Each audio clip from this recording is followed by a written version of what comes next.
वो न तो उनके कार्यकर्ता का काम करते हैं, न ही उनका पूरा कोई सपोर्ट समर्थन। प्रताप जी, ये थी जनता की राय। क्या लगता है, फेसबुक पीढ़ी किसी भी इन्हीं से पूछा जाना चाहिए कि सबसे बड़ी बात, हमने जनता की राय देखी, जो आम युवा थे सबके दिमाग में एक ही प्रश्न, भ्रष्टाचार बहुत खा रहा है। आपके दिमाग में भी कोई बात उठती होगी, एक युवा के तौर पे, युवा नेतृत्व देते हैं आप, आपको लगता है कि क्या खुले आवाज में चीख कर आप बोल सकें भ्रष्टाचार खत्म करो? देखिए, ये हमारे देश की नहीं, ये किसी भी देश की या किसी भी वर्ग के लिए अगर ये चर्चा का विषय बनता है भ्रष्टाचार, तो हर कोई व्यक्ति ये चाहता है कि भ्रष्टाचार खत्म हो, भ्रष्टाचार हटे, भ्रष्टाचार का समाप्त। बालेंद्र जी, यहाँ बात ये हो रही है कि भ्रष्टाचार आम युवा का प्रश्न है। क्या जो पार्टियों में, राजनीतिक दलों में जो युवा हैं, क्या वो अपने नेताओं के भ्रष्टाचार पे खुलकर बोल सकते हैं? मैं बिल्कुल उसी बात पे आना चाह रहा था। सबसे महत्वपूर्ण यह है भ्रष्टाचार हटे कैसे। किसी आंदोलन से क्या भ्रष्टाचार हट जाएगा? अन्ना हजारे ने मुद्दा उठाया, क्या उससे उससे भी बड़ा प्रश्न ये है कि हटने की तो बात तब है जब क्या पार्टियों में बैठे युवा क्या अपने नेताओं के भ्रष्टाचार के खिलाफ बोल सकते हैं? एक सीधा सा सवाल है। देखिए, पार्टी की अपनी गरिमा होती है जी। जब कोई व्यक्ति किसी राजनीतिक दल के साथ है, अपना अनुशासन, उसका अपना अनुशासन है। लेकिन यह बिल्कुल सर्वसम्मति से हर व्यक्ति, हर दल इस बात के पक्ष में होना चाहिए कि भ्रष्टाचार का खात्मा होना चाहिए, क्योंकि देश के विकास की आवश्यकता देश के आम नागरिक को है, और देश का विकास जब ही हो सकता है जब उस देश में भ्रष्टाचार खत्म हो। जी, हमारी चर्चा, आपके राजनीतिक, आपकी पार्टी में भी काफी भ्रष्टाचार की बात को लेकर क्या कभी खुल के बोल सके हो आप कि नहीं, हमारे नेताओं का जो भ्रष्टाचार है उसके खिलाफ जांच होनी चाहिए? देखिए, भारतीय जनता पार्टी ने पहले दिन से कहा, यदि किसी भी कार्यकर्ता के ऊपर या किसी पदाधिकारी के ऊपर भ्रष्टाचार का आरोप लगता है तो हमने उदाहरण पेश किए हैं।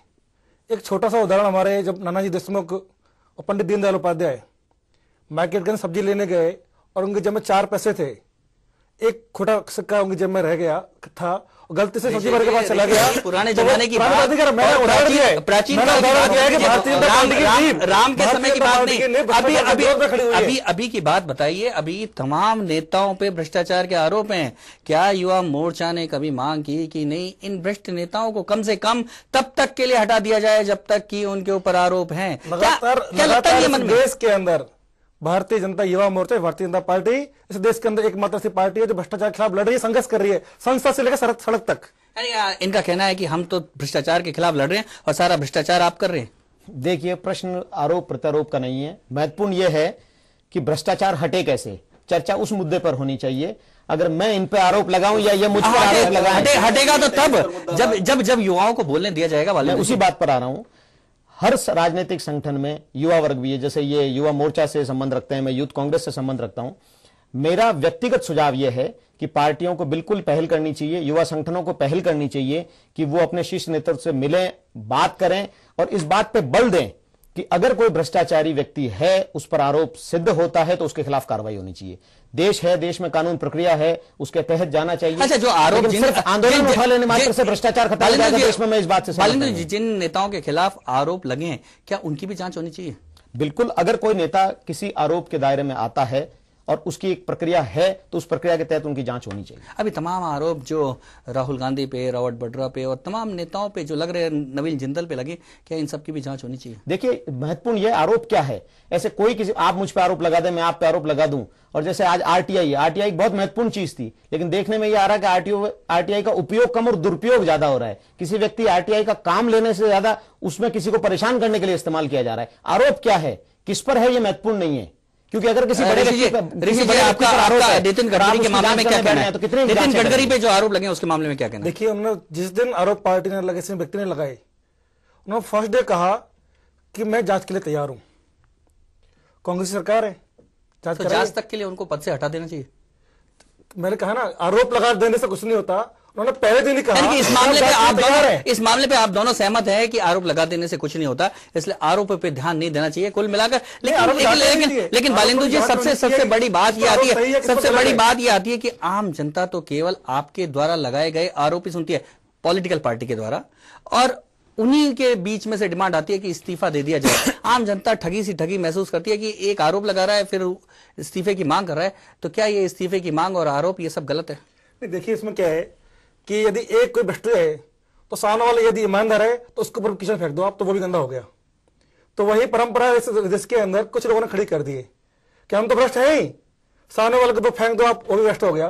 तो वो एक कल्चर इस देश के अंदर कुछ लोगों ने खड़ी कर दी। अच्छा, एक बात ऋषि जी, बड़ा सवाल ये उठता है कि अभी भारतीय जनता पार्टी ने भ्रष्टाचार और तमाम दूसरे मुद्दों को लेकर आज पूरे देश भर में और राजस्थान में भी बहुत जगह प्रदर्शन किए।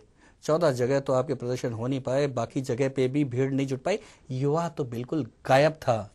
क्या कारण है कि अन्ना हजारे की एक आवाज पे लोग, युवा नाचने लगता है, पहुंच जाता है, और आपकी आवाज को युवा सुनता तक नहीं है? देखिए, जब देश के अंदर मुद्दे होते हैं, भारतीय जनता युवा मोर्चा ने नारा दिया चलो कश्मीर, तो 60,000 युवा गोली खाने के लिए कश्मीर पहुंच जाता है। भ्रष्टाचार के मुद्दे पे क्यों नहीं आया? मैंने हर मुद्दे पे कर रहा हूं मैं। 9 अगस्त के दिन भारतीय जनता युवा मोर्चा के राष्ट्रीय अध्यक्ष अनुराग सिंह ठाकुर आह्वान करते हैं, 1.25 लाख युवक ऋषि जी, ये बात बताइए, जब युवा मोर्चा आंदोलन करता है तो हजारों की संख्या में सड़कों पर लाठीचार्ज होता है। ये आपका कार्यक्रम था या नहीं था? ये आपकी पार्टी का कार्यक्रम था ना, और प्रभावी कार्यक्रम हुए, फिर सभी जगह प्रभावी कार्यक्रम हुए। आपके साथ भी बड़ी एक, और दूसरी बात मैं आपसे पूछना चाहता हूँ, बालेंद्र जी ने कहा कि हमारे 4 लाख सदस्य है, आप इनसे पूछिए कि पिछले 3-4 साल के अंदर इन्होंने कौन से किस मुद्दे पर उन युवाओं को आगे लाने का प्रयास किया? बालेंद्र जी, वही मैं बात पूछना चाह रहा था। ये कह रहे हैं कि तमाम राष्ट्रीय से लेकर सामाजिक मुद्दों को लेकर जितना बीजेपी का युवा सक्रिय है, कांग्रेस का केवल सत्ता के पीछे लगा रहता है। नहीं, मैं बिल्कुल इस बात से सहमत नहीं हूं।